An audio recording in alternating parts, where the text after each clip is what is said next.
Hey, what's going on, guys? Welcome to another episode of Turtle Show. Coming to you almost every other week, if we can remember, or if we're not busy.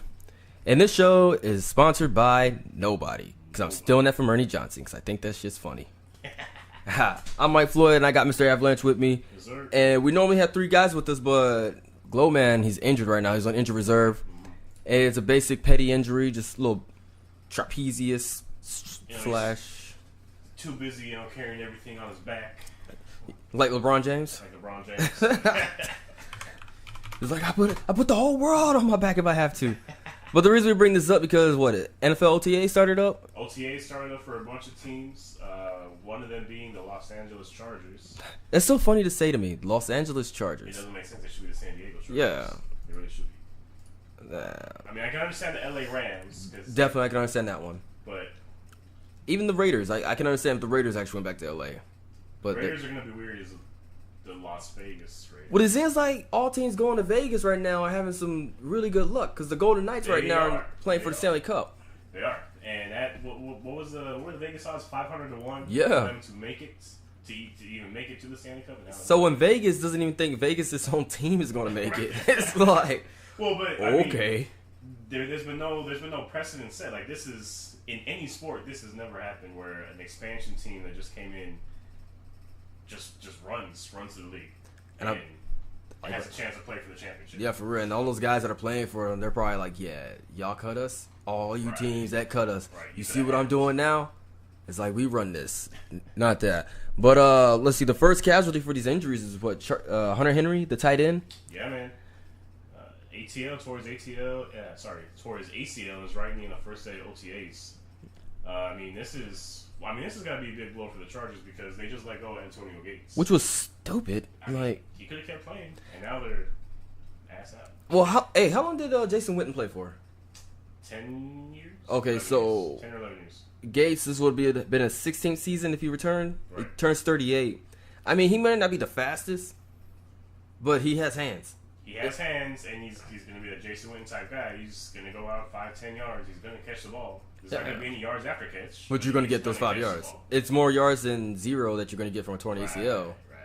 But it's just funny to me that all these guys are just blowing their ACLs during practice. It's like, because we had Bridgewater last year. Deshaun Watson, I think he blew his ACL during practice. Last year, yep. Again, non-contact. What was his face? Let's see. They said Carson Wentz, he's recovering right now. Tannehill, was it torn during practice? I think that was a game. It was a game? Was it preseason? Because I know it wasn't the first game of the season. I think it was preseason. Because I want to say our boy Jay Cutler started the first game. Yeah, because they brought him out of retirement. Remember? He was already chain smoking. Remember when Jay Cutler was going to be an announcer? Yeah, I think he still has that job, man. But yeah, let's hope that doesn't happen. Oh no, I want it to happen. I don't want to see Jay Cutler in the booth.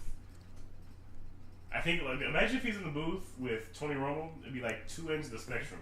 One guy's really excited to be there and talking and breaking everything down. The other guy just has diabetes and doesn't give a shit about anything. It's like, yeah, man, he just throws the ball and it goes and it just, what, I don't even know. But that's mainly like, the only other news that's been going on in the NFL right now, got Aaron Rodgers talking trash about Des Bryant, kind of, sort of. Is he? I did not see that. Well, there was rumors that Des Bryant was going to sign with the Green Bay Packers, and they asked Aaron Rodgers about it, and he's like, why cut Jordy Nelson and bring in Des? Which is kind of true. It is kind of true. So, and I'm reading the article on NFL.com that said, with new Monday Night Football analyst Jason Witten neglected to check with superstar quarterback when he predicted last week that former teammate and current free agent Des Bryant will end up in Green Bay. I mean, it makes sense. I mean, I don't. So who would you rather have? Jordy Nelson and Des Bryant? Jordy Nelson all day. Yeah. All right, I'll take a healthy Jordy Nelson. Yeah. If I get a Jordy Nelson for all 16 games, I'll be happy. Well, he's supposed to be healthy this year. He was supposed to be healthy last year. Well, he was injured last year. He got hurt. Yeah, because I drafted him, and he got hurt, and just almost tanked my season. He had a lot of injuries. Yeah. Oh, yeah. Let's see, just traded Christian Hackenberg. I don't know who that is. I don't think it matters. And Tom Brady hasn't shown up for camp, which is hilarious to me. Doesn't really matter either because Tom Brady, Tom Brady's out eating avocados and wearing Uggs and doing his own training sort of thing, and he's going to be back. It's not like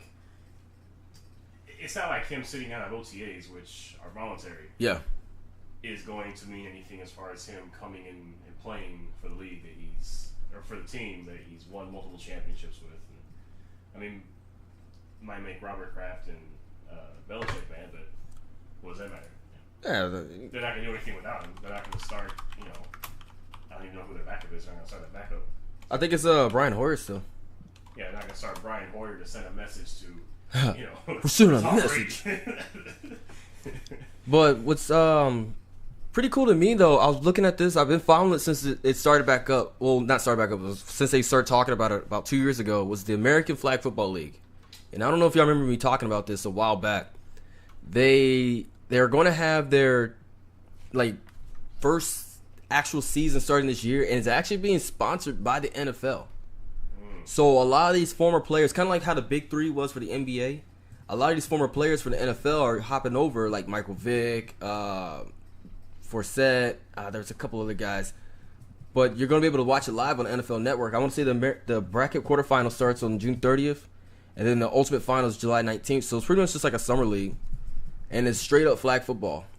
And I want to say, Ocho Cinco was out there for a while, messing around with it. And I want to say our boy T.O. is going to go out there too. Okay.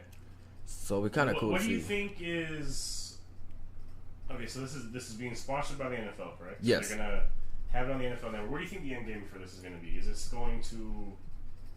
I guess my question is, do you think over time with the way that people are concerned about injuries in the NFL and it being too violent and it being such a heavy contact sport, do you think that there's a way that flag football could, in time, overtake the NFL as being the popular and dominant sport? I think they're testing it with this right now to see what the initial reaction to it is, and then tweak it from there. Yeah. Because if you look at like the college football game, a lot of stuff that they try out in there, they eventually bring up to the NFL. True. Say like the injury tents. They've been doing that for years in the NCAA. Then they finally brought that to the NFL. So I could see them testing out a lot of stuff, like maybe different rule changes and stuff with this flag football league. Personally, depending on the concussion rates and injuries that we keep seeing in the NFL, I could see maybe 20 years from now, but nothing anytime soon. Yeah, no, I don't mean like, next season, NFL tackle football is over. Yeah. It is going to take some time, but I mean, there's statistics out there and people that are saying they don't want to put their kids in football or any contact sport for that matter because of, like you said, the concussions and, the blown out knees, the broken collarbones, broken arms, things like that, which, that's their prerogative, I guess, but you can probably get those injuries doing other things in life also. But waking up in the morning. Right. Forget to stretch real quick. To me, it's an interesting topic, but I think you're right. Maybe in 20, 25 years or so, we could be sitting down watching Monday Night Football, watching, flags being torn off instead of, guys getting their heads knocked off, Definitely. I mean, and I can see them having a really good, like, kind of like what you're talking about with the parents not putting their kids in, like, actual tackle football.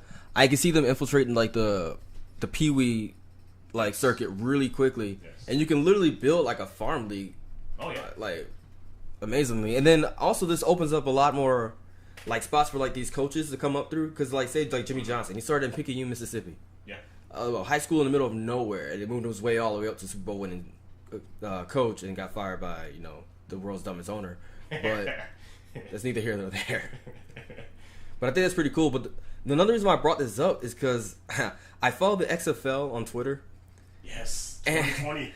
And they were like, hey, we're looking for people to work for us. I'm like, I work for the XFL, whatever, that's cool. So I looked on there. They're still trying to solicit players to come play for them. They got 2 years. They got 2 years, but still, though, it's like, you figured they would already have like a basis? I would think there would be...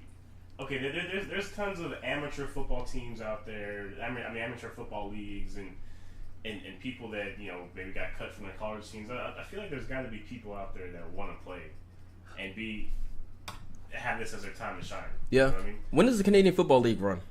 Ooh.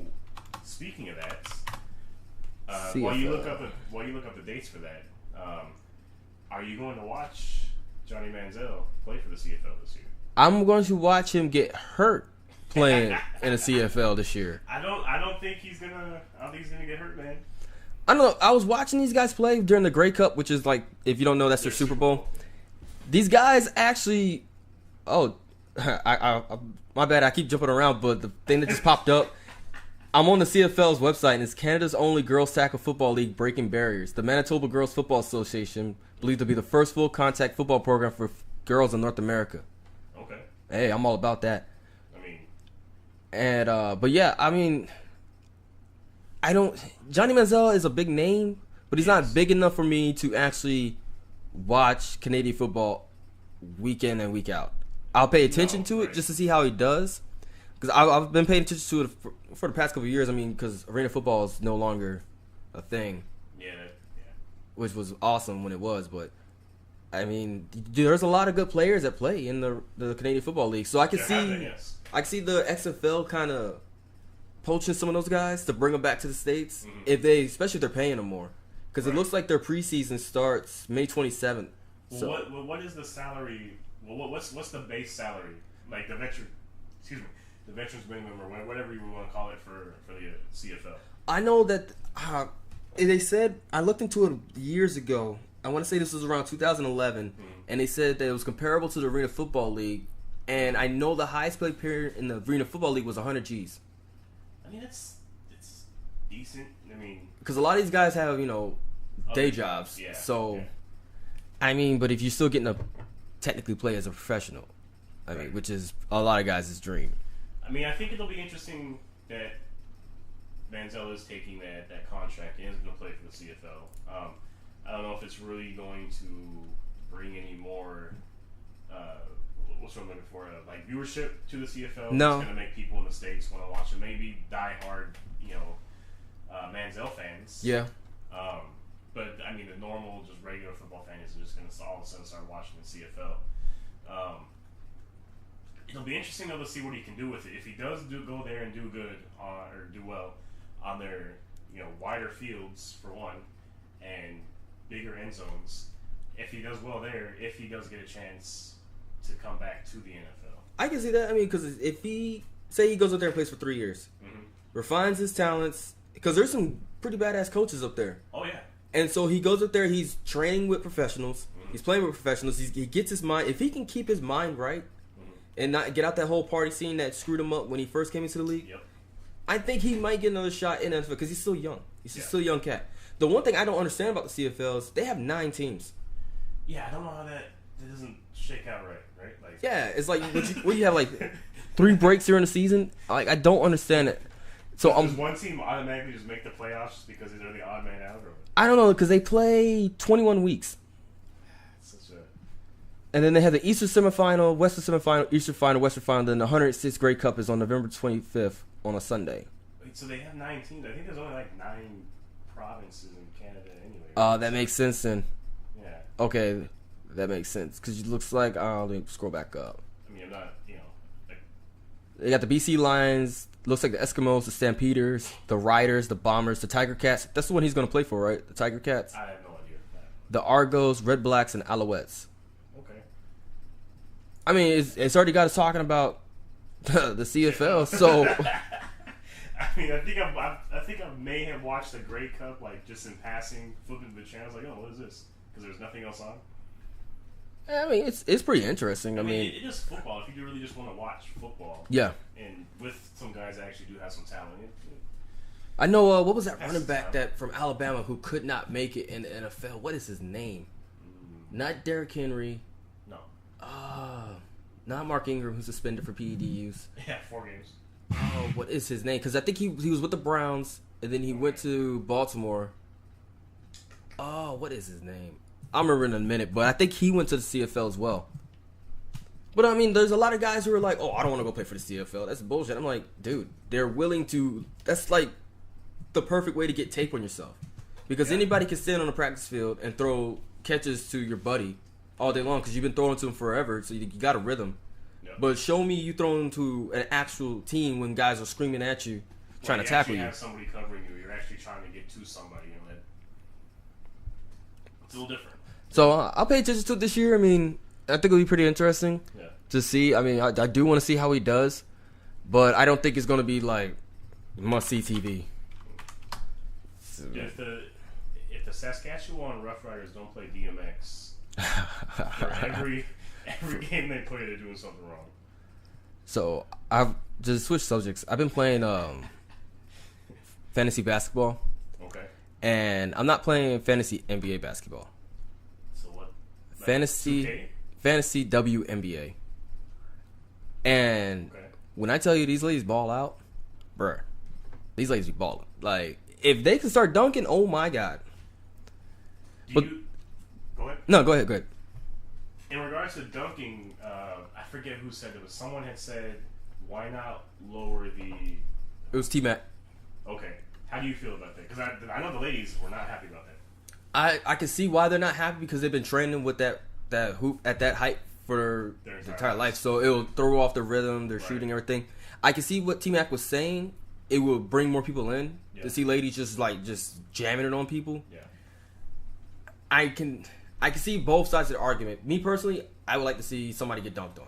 Right. Honestly, because when you watch the All-Star game, nobody cares about the skills challenge. No. Nobody cares about the all-rookie team or the actual All-Star game. They care about the dunk challenge, even though it's kind of bullshit this past year. But I mean, they got to do something about this attendance, man. I mean, I can get floor seats for like $50. You know, I don't think. I feel like what's the most notable team in the WNBA? LA Spark. Yeah, the LA Sparks are the Minnesota. And they're the ones that are in the championship almost every year for them. Yeah, the Minnesota Lynx. I think sometimes I wonder if maybe it's a marketing thing. Definitely. The WNBA season goes from the start of the NBA playoffs to a little bit past the finals. Am I correct on that? Yes. Basically, somebody else. Let me. I can tell you why you're coming up with that. I think maybe it's just a marketing thing. I mean, because right now everyone's focused on the NBA playoffs. Yes. Everyone is already focused on NBA because they market that so well, and it seems like WNBA ends up being an afterthought. Maybe if they shift it a little bit, I don't know if put it after the playoffs are done, after the finals are done in the NBA, or just have it run concurrently with the NBA season. See, yeah, because I know that the NBA players always talking about they need more rest. Mm-hmm. So if the NBA, because they show a lot of these games on the League Pass. Yeah. So, and NBA TV as well. So that makes sense to me because the season started on the 22nd of May. So yesterday, because they had a couple preseason games. Okay. And it runs from what I can see through August. So the summer. So August 19th should be the last series of games from what I can see. I was way off. So what I'm thinking is the NBA season doesn't start till October? October, yeah. So I mean, maybe if they pushed it back a month, instead of starting in May, start in June, right after the finals. Yeah, start in June and go till September. Yeah, and then right after that, it goes right into the NBA. Yeah, I mean that way they're not really competing with baseball. I mean they might a little bit, but the playoffs are not going to be till September, October. Yeah, most people don't start paying attention to baseball till October anyway. Exactly. The NFL is just going to be in preseason by the time that season will be ending. Yeah. I mean, there's nothing really going on that would take the spotlight away from them if they wanted to do it like that and really push it out there. I mean, because that's what the Big Three did. I want to say that their games start in July, but it's 3-on-3, and they don't have that many games. I want to say it's only 8 weeks. I want to say, because I was looking at going. But I do think that they need to shift their schedule. They have been promoting it a lot more lately. I have noticed that is true. I mean, even have some of the bigger stars in the NBA talking about it now. But the one thing I do like about is with Kevin Garnett on his little Area 21, he always has them on there. Yeah. And they're always discussing ball, and it's you can tell these ladies know exactly what the hell they're talking about. Oh, they do. I mean, they've been athletes. I mean, they have been athletes, and they. I mean, 'cause, I mean, they have been athletes. I mean, they have been athletes. I mean, they. I mean, they're not. They have been athletes. I mean, not they have been athletes. I mean, they. They have been athletes. I mean, they have been athletes. I mean, and they They play overseas. They know that whole scene over there. They know more than most of these guys in the NBA. Yeah, I mean, a lot of them spend the full 4 years playing basketball in college, plus the full 4 years they spent playing it in high school and for their school or for whatever club, or, you know, whatever they had to do. I mean, they've been playing basketball for their entire lives, just like a lot of the males have. Yep. I mean, there's no disparity between the knowledge of the game between them and the males. So the Big Three runs from June 22nd through August 24th. So 10 weeks. Now, while we're still kind of on the NBA tip, do you watch Outside the Lines? Every once in a while. Did you watch it yesterday? No. Okay, so they've been talking about Royce White quite a bit lately on ESPN Really? in general. Yes, they have, because of the whole mental health Yeah. that the NBA has been doing. They did. I forgot, one of the other shows on ESPN did an interview with him. I want to say a week and a half ago. Well, yesterday they had him on Outside the Lines, and they were going to Bob Lee. He asked him, you know, basically the question that he asked him was basically, you know, do you think you're going to have the chance to play in the NBA ever again? Well, Royce White went on a completely different tangent. Didn't even really answer the question. Not saying that it wasn't in a bad way. He just went on a completely different route than the question, and basically was saying that the mental health thing that the NBA is doing right now, that has been kind of spurred off by Kevin Love and DeRozan, is just a show, that nothing is actually happening. Because, you know, if you don't know the story about Royce White, he has anxiety, and he was a 16th overall pick by the Houston Rockets. He was supposed to be a big name. He was supposed to go help the team. People were excited about this guy, but he couldn't get on a plane. Nope.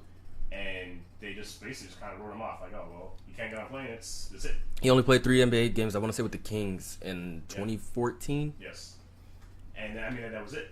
And basically his whole argument was that the mental health thing that the NBA is involved in now is just a show. Like, there's no backing to it. And this, I think the way he feels is coming from a guy that suffers actual mental health issues. Not saying the other guys don't. Yeah.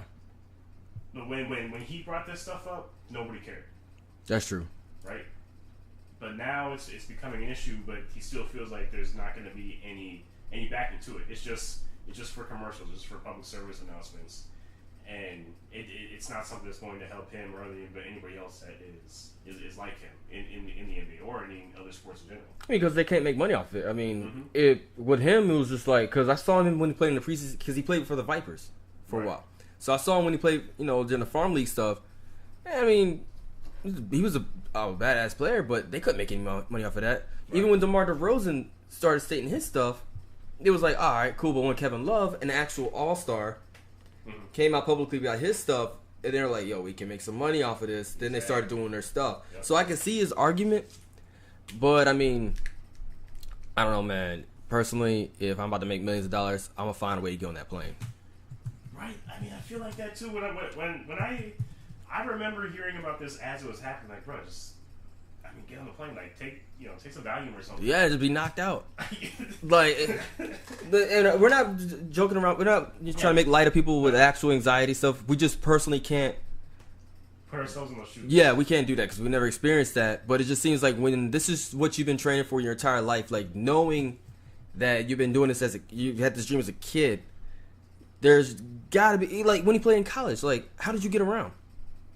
Well, from what I understand, the earlier interview that I referenced, apparently there were concessions made as far as him being on the plane, and I mean they worked around him. I don't know. That's just what had been said. So I mean I don't know. Obviously the NBA doesn't really want to deal with it, and that's why he's not on a team or playing in the NBA at all. I mean, I can see why the NBA doesn't want to deal with it. I mean, they feel like, okay, there's so many other people that we could bring in. Mm-hmm. I mean, that's his decision not to get on the plane. That's how they get around. I mean, it seems like the Rockets tried to work with him, but they just like, hey, we just ain't got the time for this. We got other people we got to take care of, like James Harden's beard. So, This was before James Harden, dude. Oh yeah, looked like a chipmunk when he played for Arizona. Right. So I guess if we're gonna segue to James Harden, how do you feel about the Eastern Conference and Western Conference Finals? They're both tied up right now. I mean, they're both actual series. Okay, so let me start with the Eastern Conference. Okay. I think now that LeBron's supporting cast is showing up, it's stopping all these analysts who keep saying that the Boston Celtics are better than the Cleveland Cavaliers. Now, the only way you can say that is if you look at it on paper. Okay. Because when you look at the Celtics roster, I want to say literally everybody in that starting five is a lottery pick. Yes. Because I want to say, Tatum was 3, Jaylen Brown was 3, Al Horford was 3, Marcus Smart was 6, Terry Rozier, I want to say he was either 5. He might have been a 3. But then when you look at the Cavs, you got LeBron at 1 and everybody else. Yep. So I think that, one, if they had Kyrie right now, they wouldn't get blown. They'll probably still lose, but they won't get blown out as they are right now. Right, I would agree with that. And the game plan would be a lot different for. It'll take a lot more pressure off of like Terry Rozier and Tatum to have to score, and they could play more defense on LeBron. I think that having I don't know if you noticed, but there's been like extended like off time between games right now for the Eastern Conference because they had it for the West in the first series. Yeah, now they're getting it now. 3 days, 2, maybe 4 days almost? Something like that. So I think that's helping out LeBron's team because they are older and they need to break, especially Kyle Korver, who's blocking shots, man. Like, how's that happen? But I just think that it's stopping all these analysts talking about like how the Celtics are better than the Cavs. I mean, they're not. Well, I think the Celtics are better than Cavs because they're they're playing more completely. If that makes sense, like it's not just one guy scoring all the points or doing everything. Like okay, I'll give you that. Like it has been with the Cavs and LeBron. Now, when everybody plays, when everybody gets points, when everybody's out there doing their thing, Cavs are going to be better than the Celtics. Because when you have LeBron that's going to get a triple-double almost every night because he has to, but you also have someone else like J.R. Smith maybe or Kyle Korver that's going to get blocks or maybe get a double-double, the Celtics aren't going to be able to beat that. No. When everybody's balling. Well, the thing is, it depends where they're playing at. If they're playing at home, they can win. Right. If they're on the road, for some reason, that team cannot win on the road. I don't know what it is. Right. It is so weird. Like, everybody keeps talking about the crowd. And I'm like, that shouldn't matter as an NBA player. It really shouldn't. You play... I mean, you're in a different city almost every night. Exactly. And so they're like, oh, the energy of the crowd. I'm like, if the energy of the crowd is affecting you that much in the playoffs, because, like, I'm going to talk about the Western Conference in a minute, but me personally, I would feed off that because knowing you're in a hostile environment, I would want to shut up that crowd. Right. Personally. Right. Now, then again, I've never played in an NBA professional game, so maybe there is something to that. Yeah. But the only people that's saying this are the analysts on ESPN and Fox Sports and all that stuff. The actual NBA players aren't saying that. Yeah. So, I mean, this just talking about points for the Cavs in this last game. LeBron had 44, Love with 9, Tristan Thompson with 13, George Hill 13, J.R. Smith 9, Korver 14, Jeff Green 2, and Larry Nance 7. As compared to the Celtics, Tatum 17, Marcus Morris 10, Al Horford 15, Jaylen Brown 25, Rozier 16, Smart 8, and Aaron Baines 8. So if you take LeBron off that team, that's a loss. Celtics wins every time because the Cavs and other players made it over 15 points. No. And I think the last couple games, the only one to make it over 15 that wasn't LeBron was Kevin Love. Right, and that was an anomaly because it doesn't happen. It doesn't happen very often. Well, the thing is, everybody keeps forgetting that Kevin Love is an all-star. He is. That's like everybody. I think Kevin Love has forgotten that though, because when he was with the Timberwolves, he was the man. He was doing triple doubles. He had to do everything there, and then he came to the Cavs, and it's like he's stuck in his backup role when he doesn't. I don't think Kevin Love really needs to be in a backup role. He needs to be in the assistant. You know, like. No, I like him in that role, man, because it's like it's not. It's kind of like the PG like thing. Mm-hmm. PG plays awesome when he has somebody like a Russ taking the pressure off him. He can go out there and drop his 30 a night, and then if he falls off, nobody cares because it's on Russ. Right. So with Kevin Love is like, okay, I got LeBron out here, so if LeBron has an off night, I'm still getting my shots, so I still look good regardless. I just feel like that's not. I mean, he's got a ring, so he does. But where's the competitive spirit in that? Like, you know, you still. I just feel like if I was the guy in one place, I still want to be the guy as best I could, even though I got LeBron. Okay, I feel you on that. Yeah. Like, I mean, I'll be second, but I'll be fucking. Well, then again, a lot of the guys aren't that. They're not looking for that whole "I want to be the man" kind of thing. I think he was the man in Minnesota just on because they drafted him and he had to do it. Yeah. I mean, but going to the Western Conference, that's actually like everybody's been saying the finals to me right now. Yeah. I mean, it's 2-2 right now. Mm-hmm. Both teams have lost at home. Yeah, I mean, Rockets barely were able to eke it out last night. Well, Andre Iguodala's hurt, so. Yeah, that's gonna be a big thing. Especially playing off the bench. Yeah. I'm just glad. I'm glad Game 4 is more of a game versus Game 3 where the Rockets got blown out. Well, the thing with the Rockets getting blown out in Game 3 is they weren't playing defense. No, that's true. And because the thing, everybody keeps talking about Steph Curry. Steph Curry didn't get hot till the third quarter, and that was after they were already up 17 points. Mm-hmm. So there was no pressure. Yeah, there's no pressure. So he can start throwing those crazy circus shots, and once he gets hot, he's hot. So I mean, I think that they're going to have to step up defensively. I think Clay wasn't playing too well. I think he kind of got banged up a little bit. Mm-hmm. But personally, I'm going for the Rockets. And if Trevor Ariza shows up like he did last night for these next couple games, me personally, I think they could take it.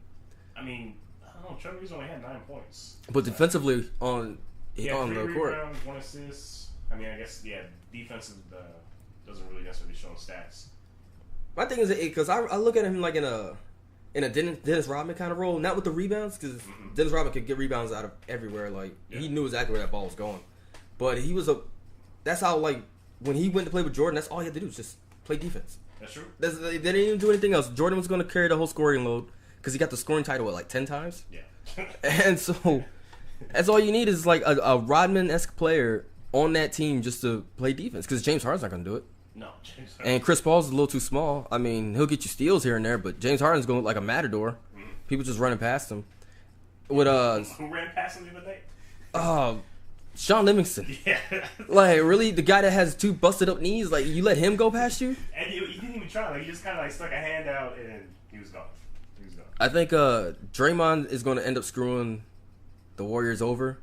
I mean, I get being passionate about the game, but there comes a point in time where you just need to walk away, dude. Mm-hmm. Like, because we already saw what happened when he got those 7 technicals in the finals. Yeah, and that pretty much that took the Warriors out, basically. So he needs to, play with your passion, but you got to play a little smarter than that. Yes. And especially because your bench is pretty much non-existent. I mean, Swaggy P was garbage last night. Yeah, straight garbage. Anything but. Yeah, when he was with the Wizards, he was all right, but he had Hibachi with him. Gilbert Arenas, man. Agent Zero. He was out there cooking them up. But I don't know. I'm just. What else we got? Besides that, man, I mean, you got we talk about the hockey. I mean, the Golden Knights going to the Stanley Cup. I mean, I don't really pay that much attention to hockey, but I'd like to see them win. Yeah, I mean, the only reason I want to see them win because I called them at the beginning of the year and I've been talking trash about it all season. Sources say that NFL's likely pass new anthem policy. We'll just talk about that when they actually do it. Yeah, tomorrow I think, or today. Yeah, it's sometime today. I think they're supposed to say something. They did change the kickoff rule. They change that thing every year. They just take it out. Just get rid of it. It's stupid. I don't think they should get rid of it. I mean, they're gonna keep tweaking it. Just get rid of it. I mean, I think Foles can possibly make $500,000 per game. Which is ridiculous. I heard that the Browns were trying to trade for him, and the Eagles were like, no. So why are the Browns trying to get another quarterback? Oh no, this was before they drafted what's his face? Oh, okay. Yeah, this is probably right after the Super Bowl. They're like, hey, well, okay, that makes sense. Then. Yeah, you got this rookie in the wings. Yeah. Baseball wise, I haven't really been paying attention. Rockies are top of the NL West right now, and which really doesn't mean something, but not much. They lost last night to the Dodgers, but it's May. Oh, and we talked about the legalized gambling already, didn't we? We talked about that somewhat. There's still a lot of. I don't think anybody really knows exactly how that's going to play out. I think I read something that was it Goodell? He made a statement about it, and he was asking for Congress basically to make a standardized list of rules across all states, and I guess if in an effort to make it easier for the NFL to go along with it. Okay, that makes sense to me. Have a standardized guidelines. That way, everybody's on the same playing field. There's no less shady stuff going on. Yeah, because I feel like things are gonna get real shady. Not that I might, I'll probably try it out. I mean, you already do it when you do fantasy football. True. I mean, because I know when DraftKings popped up. Yeah. Dude, I was on that stuff hard. Oh yeah. Because it was really easy. Like, $5 a week just to do little games here and there, and then they give you like little credits and stuff like that. Yeah, you get points and stuff like that, and you can buy tickets, and then you win a little bit. Like, maybe I know what I'm doing. Yeah. And then you realize you don't. Yeah. Oh yeah. But the only thing I heard somebody say this, I want to say, was Ryan Hollins. Okay. I've been watching a lot of his stuff lately because if you haven't watched Ryan Hollins, he used to play for. I think last team he played for was Dallas Mavericks. Mm-hmm. The dude is like legit smart. He's like legit analyst type. Like, I'm glad he's working with ESPN. But he stated that with legalized gambling is coming, it's going to give people a new like vision of the game. They're going to be paying more attention to stats and like why certain things are with certain ways. Yes. Which makes total sense to me. So now you won't have people just picking people to play. Like, they were like, oh, Golden State's playing Utah today. Mm-hmm. I'm going to pick Golden State because they got Steph Curry. Well, why are you picking Golden State? Yeah. Like, what do you know what kind of defense Utah runs? This and that. Like, say with gamblers with the NFL. Yeah. Most gamblers with the NFL, they look at third down conversions. Mm-hmm. If a team has really good third down conversions, they're probably the best team to go with if you're going to bet on them. Right. Every single time. And that's how I always beat you guys in fantasy football. Just saying. It's not going to happen this year. The line has to say something else. I'm just saying. That's another thing I'm going to start doing when we do our weekly picks. I'm going to start saying the line and see if I can beat it. All right. See if I'm better than Calvin Hurd. Just saying, Case Keenum's going to come back for your number 2, Broncos. If he's available around the 10th pick, I'll pick him up. I'm just saying. He's going to be ready, man. He's ready. Because I look at him like an Eli Manning. He's going to get me garbage points. Garbage winning points. Up so high. Hey, man, I don't care. I could care less. All I know is that I got Saquon Barkley on my Giants, and I got Lamar Jackson on my Ravens. That's true. That's all I care about. And I'm going to go see both of them play next year, hopefully. All right. Well, I'm not talking about like this season, like the next season after that, when they actually eventually see it. When Joe Flacco is no longer the quarterback. Yeah, definitely. When it's definitely worth buying the price of admission, stuff like that. But that's going to wrap it up for this episode of Turtle Show. You can follow us on all the social media websites, Facebook, Instagram, YouTube. Oh, there's a new thing we're on. I got an email the other day, and I checked it out. It's legit. It's called Listen Notes. Yeah. It's a podcast search engine. And I don't know how we got on there. I don't know if I put us on there when we first got started, but we're on there. So if you go to listennotes.com, you search Turtle Show, we're on there. We pop up. So check it out. Apparently search for any type of podcast. Yeah. So if you like us or you don't like us, you can find some people that actually know what they're talking about with sports. Yeah, exactly. Like the Woj cast. Or what's it, Road Tripping with what's his name? He used to play for the Cavs. Bald-headed dude. But yeah, also we got it all set up for the whole Skype thing, so yes. If you want to get on this, just let us know. Just hit us up in the comments. You can be on air with us. Yeah, just right above me.